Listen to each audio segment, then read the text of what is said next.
Bir şey bilirəm ki, sadəcə düzgün strategiya, plan, cızmaq əla, çox önəmlidir. İcra. Bu icra və uzun müddətli icra önəmlidir. İcra bu günlərin kim bir ilə komanda formalaşdıra bilər? Yəni bu absurddur da, başa düşürsən? Sən bir plan cızmalısan, hər ildə neçə futbolçu yetişdirməlisən. Yəni mən bu gün gedim Kəpəzdə ancaq legioner oynadım, uşaq futbolunu yaddan çıxardım. Biz məsələn bu il Kəpəzdə olanda bir 3 ay normal başımız işlədi də, vaxtımız oldu normal düşünməyə. Bir 3-4 uşaqdan istifadə elədik.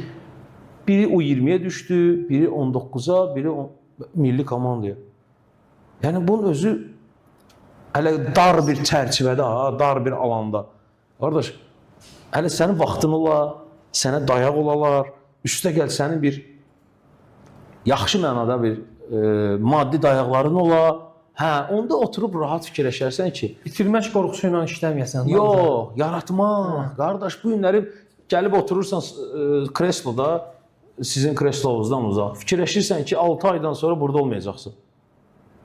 Fikirləşirsən ki, qardaş, necə eləyəsən? Planlar 6 aya hesablanacaqdı. Ancaq mümkün deyil, qardaş.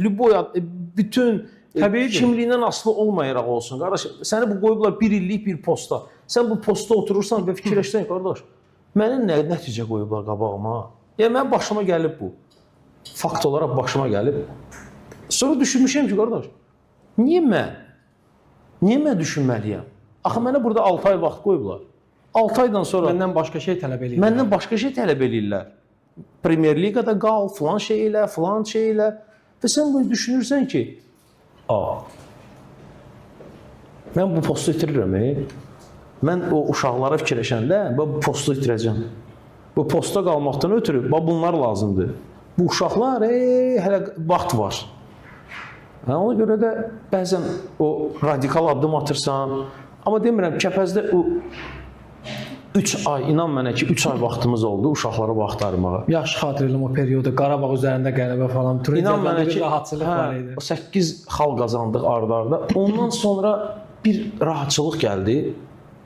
Yəni, işimizi doğru gördüyümüzə görə rahatçılıq gəldi ki, işləri nəsə doğru görmüşük ki, həmin ərəfədə o Sumqayıt qələbəsi gəldi, Zirə ilə heç-heçəmiz oldu, Tovuzla heç-heçə, Qarabağ qələbəsi, sonra arda-arda məğlubiyyətlərimiz oldu, düzdür.